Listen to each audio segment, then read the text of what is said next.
G'day and welcome back to Synth Spaces. You've got Brian here. My username on Xbox Live's PlayStation Network and the Wii U Network is Sir Barjas. You'll see the name up here somewhere soon. Add me if you want as a friend and I'll add you back.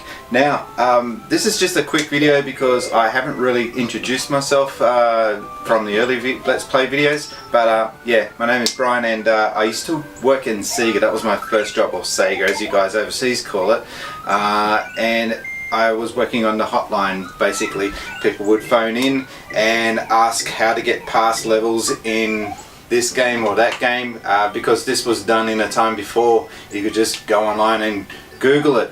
There was no way of getting past a game unless you had a mate at the schoolyard who could tell you how to get past the game.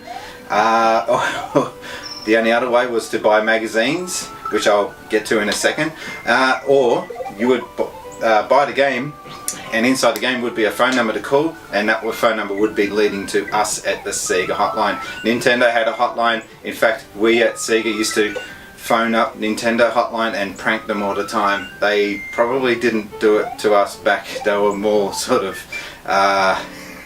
not as off the hook as we were. But anyway, so yeah. Working at Sega had a few other perks. They had an internal magazine that they used to put out because it was Aussie soft. It wasn't just Sega at that time, and they were a publishing company for Amiga PC games like the King's Quest series and other Sierra titles at the time, and they had a magazine called Megazone. This is the oldest copy of that magazine I've got. In fact, here's another one that was just after this one.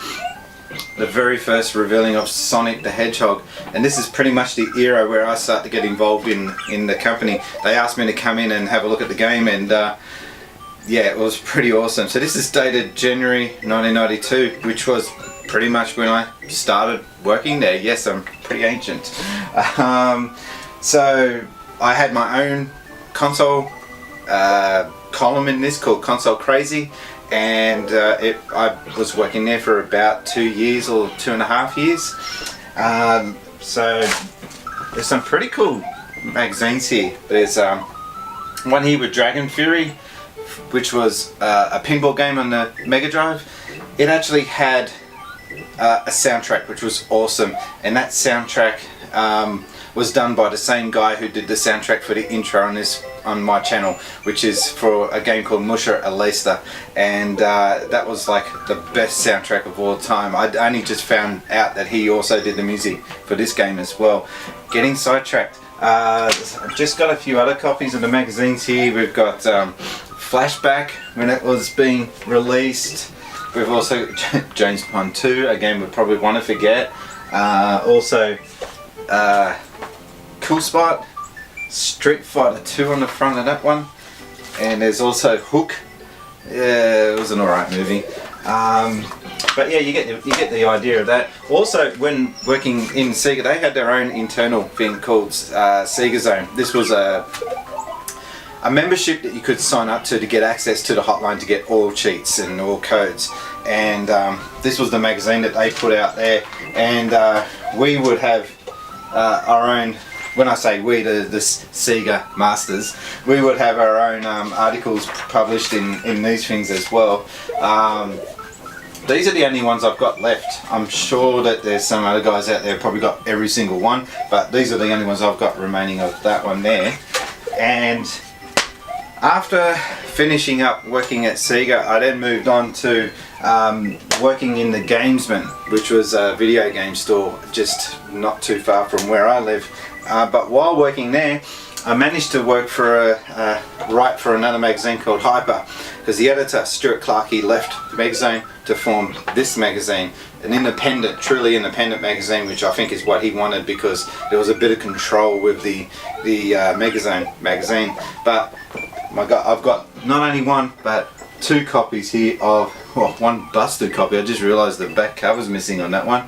Oh dear. But yeah, this is issue 1, the very first issue of Hyper magazine. It's still running today, so this is dated from 1995, I think it was.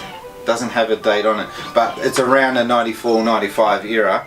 that magazine's still in publication as far as I know today. I still see it in the newsstands or the newsagents. There's also, oh here we go, January 94, that was the set. I've got my stamp on there with my address on there. Owner, property of Brian Costello, I like that. Geez, I went a bit crazy with this one. I got 3 copies of the second issue. So yeah, oh my god, these are all the Hyper magazines. These are all got articles that I wrote that are in there somewhere. So that's why I kept all of them. So that was just a little bit of a background to me. I just thought it would be really cool to drag these magazines out and yeah, just give you a little bit of a background story to myself. As far as the channel goes, I might do a Super Mario Brothers World thing later on in the not too distant future. I'm still working on some more Let's Plays for Kingdom Hearts. Write in, let me know in the comment section below what you want to see on the channel. I've got a few ideas of what I need to get put up there, but I would like to hear from you guys. The other thing also is that still waiting for an Elgato card HD so I can start doing Let's Plays for the Wii U, also for the Xbox One, and also for Xbox 360. I don't have a PlayStation 4. Yeah, no, shocker. I don't even have a PlayStation 3. I'll work on it later. I've got enough other stuff here to keep me occupied in the meantime. Alright guys, that's all from me. Like down below. There's a like button down there. Hit it. There's also a subscribe button down there. Hit that one too for me. Until then, bye.